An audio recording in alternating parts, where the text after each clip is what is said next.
The sun was hot. The wind blew across the dry ground. Nothing lived here, only sand, rocks, and the sound of silence. But one small boy walked through it, his eyes full of wonder. His name was Talon. He was only 8 years old. He lived on the edge of a human colony, far from the big cities. His parents were miners. They left early in the morning and came back at night. Talon spent most of his days alone, playing in the sand, watching the sky. That day, the sky was different. Talon looked up and saw a bright light moving fast. It was not a star. It was not a ship from the colony either. It was something else, something falling. It crashed behind the far hills with a loud boom. Talon's heart jumped. He had never seen anything like it. His feet moved before he could think. He ran across the sand, past the broken fence, over the dry hill. Smoke rose in the air. The ground was black and hot. And in the middle of it, there was a strange ship. It was small, shaped like a smooth silver egg. The back part was broken. Sparks came out of it. Strange symbols were written on the side. Talon stepped closer. Then he saw her. A girl lay on the ground, just outside the ship. Her skin was light, blue. Her hair was silver and soft like moonlight. Her eyes opened slowly, glowing a soft purple. She looked at him. He froze. Are you okay? Talon asked, his voice shaking. The girl tried to sit up but fell. She was hurt. Talon ran to her. Don't move, I'll help you. The girl looked scared. She said something in a language he didn't know. Then she coughed and spoke in broken English. Hunters, coming, help, hide me. Talon's eyes went wide. Hunters? She nodded. Bad people. They chase me, kill me if find me. Talon looked around. The ship was burning. The wind was picking up. I can't leave you here, he said. Come with me. The girl didn't speak, but she touched his arm. He helped her stand. She was light, like she didn't weigh much. Slowly, step by step, Talon took her to a cave he knew, an old tunnel where he used to play. It was dark and cool inside. He made a bed of soft cloth and covered her with his jacket. What's your name? He asked. The girl looked at him. Zira. I'm Talon, he said with a smile. You're safe now, Zira. She closed her eyes. For a moment, she looked peaceful. Later, when she woke again, she asked, Why help me? Talon shrugged. Because you looked scared and because I think you're nice. Zira smiled a little. No one helped me before, you different. Talon sat down beside her. I promise I'll protect you. Her eyes were soft now. You small, she said. He laughed. Maybe, but one day I'll be big, and I'll still protect you. Zira touched his cheek. One day? Talon nodded. One day, I'll marry you. She looked surprised, but not angry. A small smile touched her lips. Strange human. That night the wind howled outside. Zira slept in the cave. Talon sat at the entrance, watching the stars. Then he saw it. A blue light in the sky, slow and silent. It moved like a shadow. It stopped near the crash site. Talon's heart beat fast. It wasn't from the colony. It was looking for something. It was looking for her. He ran back inside the cave, breathing hard. He knew now. He wasn't just helping a girl. He had made a promise to someone very special, and very dangerous people were coming. Talon woke up to the sound of nothing. No wind, no birds, no bugs. The desert had gone quiet, too quiet. He sat up in the dark cave, his eyes slowly adjusting. Zira was still asleep, her silver hair glowing faintly in the shadows. But outside, something was wrong. Talon stepped to the cave's entrance and looked out. The stars were still there, but one of them was moving, slow, silent, and dark like a shadow crawling across the sky. Then he saw it. Not a star, not a ship from Earth. It was a black craft, long and sharp like a knife. No sound, no lights, It just hovered over the crash site like it was sniffing for something. Talon ducked back into the cave. "Zira," he whispered, shaking her shoulder. "Wake up." Her eyes opened fast. "They found us?" Talon nodded. "I think so." She sat up quickly, breathing hard. "You must not be seen." "But you—" he started. "No time," she said. She reached into her pocket and pulled out a small cube. It floated in the air, spinning. Then it turned black. She looked at him. "It hides our heat. For now." Footsteps outside. Soft. Slow. But coming closer. Talon held his breath. Zira grabbed his hand. Her skin was cold. From outside the cave, a strange voice spoke, not in English, but in a sharp, clicking language that made Talon's skin crawl. Another voice replied, 2 of them. Then a third. Talon peeked through a crack in the rock. 3 tall figures stood outside. Their armor was bone white. Their faces were covered in smooth masks with red eyes.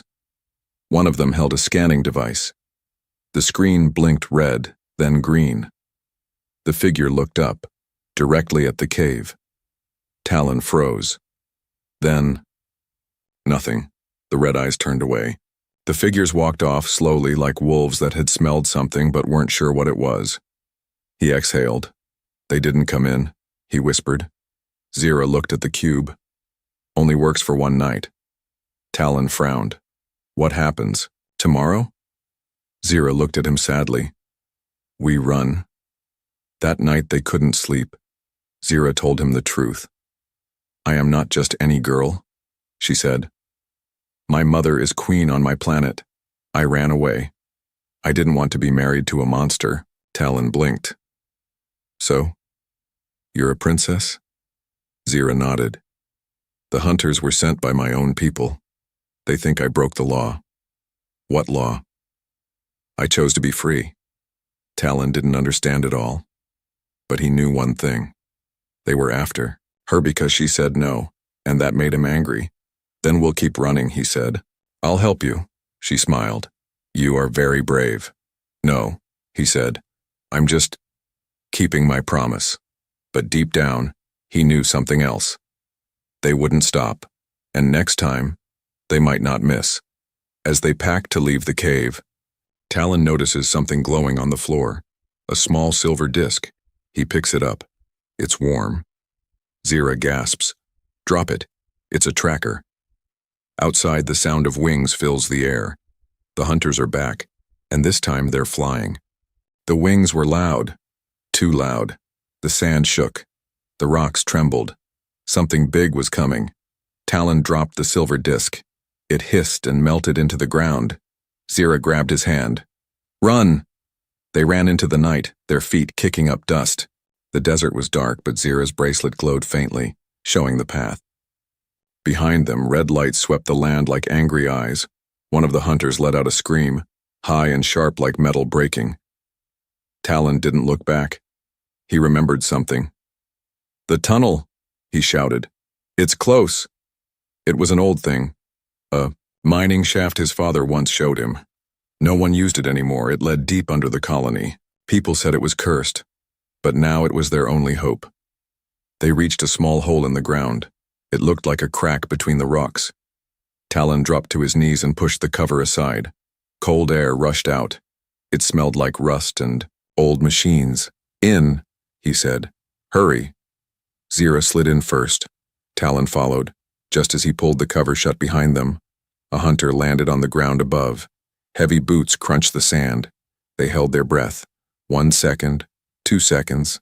Then, the hunter walked away. Inside the tunnel, it was dark and tight. Talon had to crouch. Zira moved slowly, holding the bracelet out like a flashlight. "Where does it go?" she asked. "Old place. Big machines. No one goes there now." The walls were made of metal. Pipes ran along the top. Strange sounds echoed. Not from them.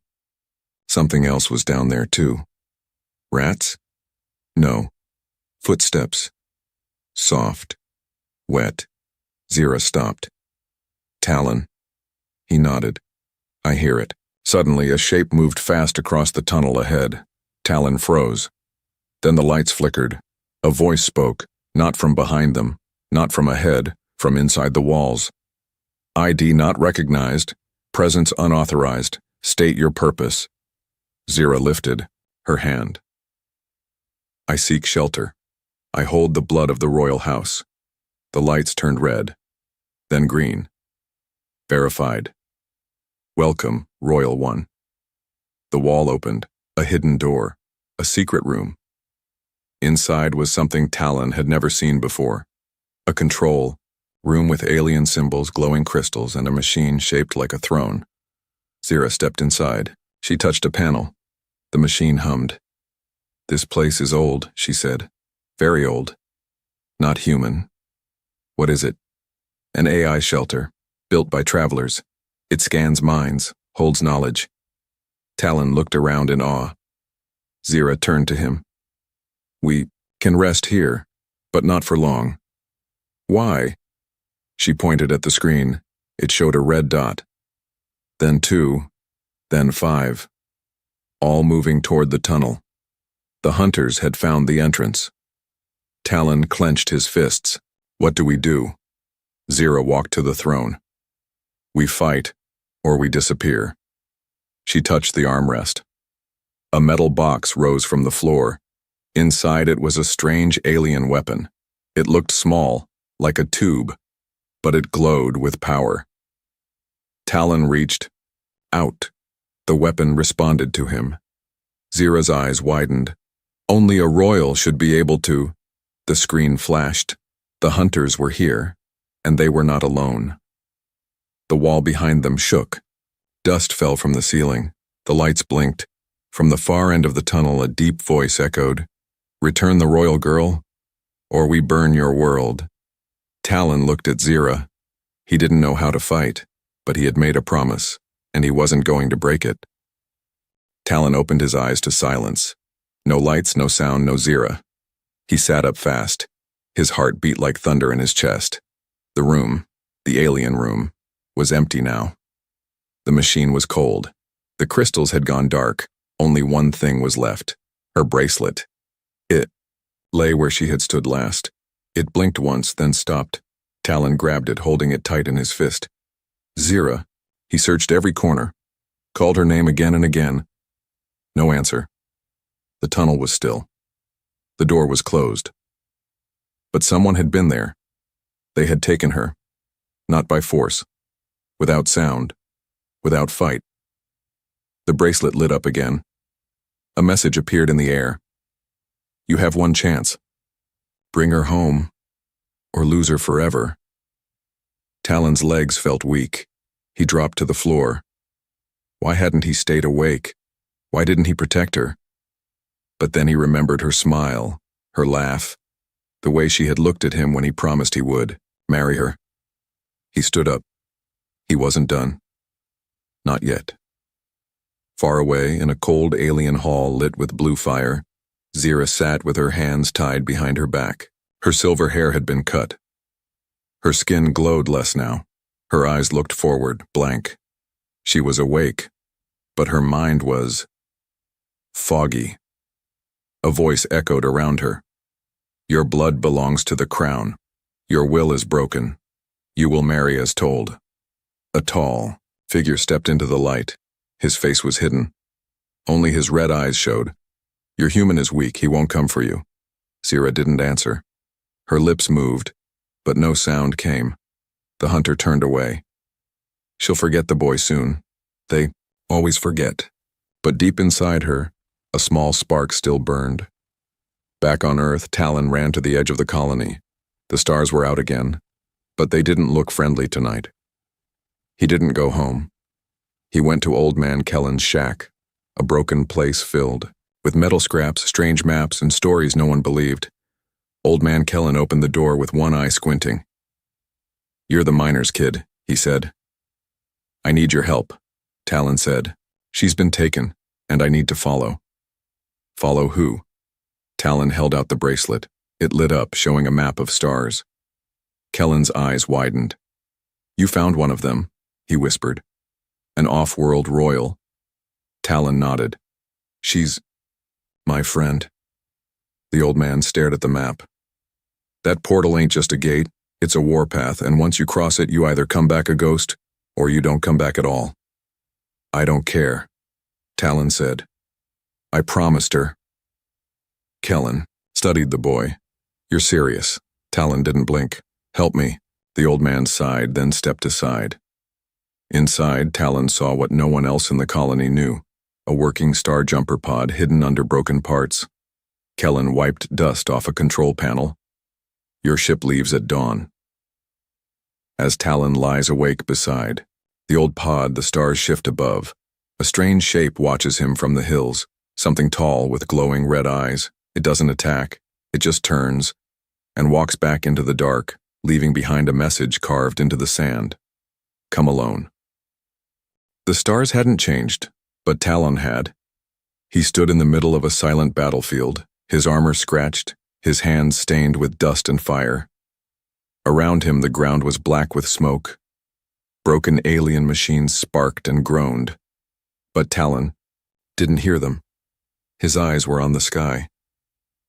Every night for 10 years he had looked at those stars. Every time hoping to find her Zira. He was no longer the boy who once hid in caves. He was a soldier now, a tracker, a ghost among stars.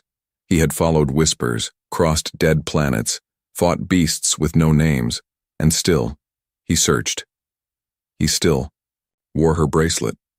It had stopped glowing 9 years ago, but he never took it off. In a quiet room aboard a human outpost on the edge of the Red Drift galaxy, Talon looked over a new mission file. The name caught his eye. Cyroth 7, Forbidden Moon. Royal captive may be held. Do not engage. Risk. Death. He stared at the photo attached. A prison. A tower of dark stone. And painted on the side, an old symbol. The same symbol from Zira's crashed ship. His hand shook. He stood up. I found you, he whispered. The mission was not approved, but Talon didn't wait. He stole a stealth shuttle, leaving only one message behind. I made a promise. Cyroth 7 was no place for hope. The sky was always black. The ground was wet with mist. Lightning never stopped. Nothing grew here. The air felt heavy, like the planet didn't want you to breathe. Talon moved through the shadows. His training kicked in. Silent steps. One breath at a time. He reached the prison wall. It was guarded by machines, tall and sharp like walking bones. Their eyes glowed red. Talon climbed anyway. Inside, he searched cell after cell. Some were empty. Some held creatures with eyes like glass. Most were too far gone to speak. Then he saw it. A drawing scratched into a wall. It was a boy and a girl, holding hands standing under stars. His heart skipped. She's here. In the deepest part of the tower, he found her, Zira. She was not the same. Her eyes were dull. Her hair was white now. Her skin had lost its glow. She sat with her back to him. Zira, he whispered. No answer. He stepped closer. Zira. It's me, Talon. She turned slowly. Her lips moved, but no sound came. He knelt beside her and held out something small. A crumpled comic book. The same one he had given her 10 years ago. Her fingers touched it. Her eyes filled with tears. Talon, I told you I'd come back. An alarm blared. The prison began to shake. Talon pulled her close. Can you run? She nodded weakly. Above them, something heavy moved. The guards were coming, but Talon didn't care. He had found her. Now, he would save her, or die trying. The dress was silver. The chains around her wrists were gold. Zira stood in the middle of a throne room filled with silence. Aliens in tall robes watched her with cold eyes. A dark crown floated above her head, waiting to fall. She wasn't smiling. She wasn't free. She was getting married to a man she didn't know, a monster in royal armor, and she couldn't say no. Her voice was gone. Her mind was cloudy. Her heart silent. Somewhere deep inside, a small part of her screamed, but no one could hear it. Until now. Talon dropped from the ceiling like a shadow. The smoke bombs he had thrown hissed around him. The guards shouted, reaching for their weapons, but he was already moving, straight toward her. Zira turned slowly, her eyes still blank. Talon's breath caught. She didn't know him, or maybe she had forgotten. "Zira!" he shouted through the smoke. "It's me," she blinked. No answer. Talon pulled something from his coat. A folded, torn comic book. The one he gave her as a boy. He held it up. "This. Do you remember this? You said it was strange. You laughed." "Nothing." He stepped closer. The monster beside, her the one wearing royal armor, stepped between them. "You dare crash the Crown Union?" Talon didn't answer. He just punched him. Hard. The royal hit the floor with a heavy thud. Guards rushed forward. Talon grabbed Zira's hand. She didn't pull away, but she didn't move either. "Zira," he whispered. "You're not a prisoner, you're not a bride. You're the girl who fell from the stars, and I'm still the boy who promised to protect you." A single tear rolled down her cheek. The chains around her wrists began to glow, then broke. She looked at him, and for the first time in years, she smiled. They ran. The palace shook as alarms screamed. Walls turned red. Drones flew from the ceilings, firing heat beams. Talon and Zira raced through the halls, dodging guards and sliding under locked gates. Zira was still weak. Talon carried her when she couldn't run. They reached the landing pad. His stolen shuttle was still there, barely. He helped her inside. But just as the doors closed, boom, the ship shook. A tall shadow stepped onto the pad. It was the royal monster. His armor cracked. His eyes burned. "You think you can take her from me?" he roared. Talon stood at the door. "She was never yours." He pressed a button. The engines fired. The ship rose. The royal reached out, but the heat pushed him back. Zira looked out the window as the palace grew smaller. Then, finally, she spoke. "I remember now." Talon looked at her. "I always remembered your promise." Just as the ship enters orbit, Zira's eyes go wide. She points to the screen. A fleet of warships waits in space, dozens of them. The royal house had sent an armada. A voice crackles over the comms. "Return the stolen royal, or we open fire." Talon turns to Zira. "We're not running anymore." She nods. "Then let's fight." The sky was full of fire. Red beams crossed the stars. Alien ships chased the small shuttle like hungry beasts. Explosions lit up the darkness. The cold silence of space was broken by war. Inside the shuttle, Talon held the controls with shaking. Hands behind him, Zira strapped herself into the seat, her silver hair floating slightly in the zero gravity. "5 ships on us," she said, eyes on the screen. "And more coming." "We can't outrun them," Talon replied. "We don't need to," she said. Zira reached into her jacket and pulled out the royal core crystal, a glowing stone she had hidden even from herself. It pulsed now, reacting to her will. "This can call for help," she said. "But not from my people." "Then from who?" Talon asked. She looked at him. "From those who still believe in freedom." A moment later, a bright ripple opened in the stars. A new ship appeared, massive, old, and marked with rebel symbols, Zira's allies, her true family. A voice called through the comm. "Princess Zira, we received your call." "We are here." Talon looked at her. "You were never alone, were you?" She smiled softly. "Not since you found me." The battle exploded into chaos. Rebel ships charged the royal fleet. Missiles roared, shields clashed. Talon and Zira's shuttle weaved through the madness, but something else moved behind the stars. The royal flagship, the same ship that took Zira long ago.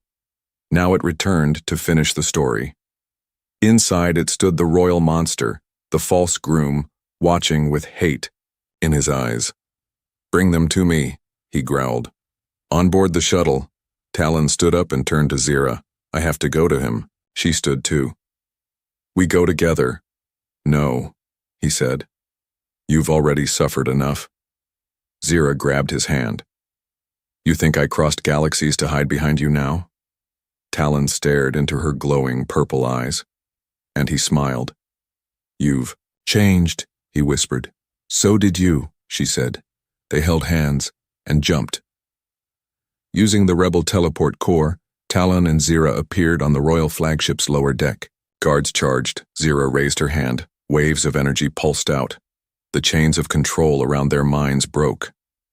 Some guards dropped their weapons. Others ran. The throne room doors opened.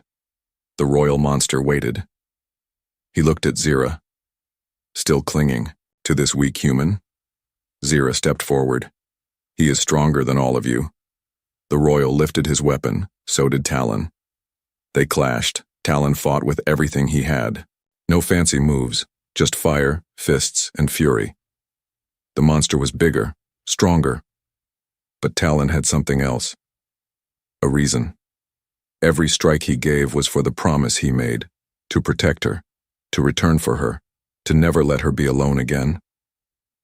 And when the monster raised his blade for the final blow, Zira stepped in. Her voice was loud. Clear! No! She unleashed the full power of her royal blood. Energy surged around her. The monster screamed. The ship shook. Then silence. Later, on Earth, the stars were calm again. In the same desert where it all began, two people stood hand in hand. The sand blew soft around them. The sun rose behind the hills. Zira wore a dress, not silver, but light and soft. Talon wore a jacket that still had dust from the stars. Old man Kellen stood nearby, smiling. You did it, boy, he said. Talon looked at Zira. I kept my promise. Zira nodded. And I choose you, not because you saved me, but because you never let me be forgotten. They kissed under the sky, and the wind carried the sound of laughter. One human, one alien. No chains, no thrones, just love.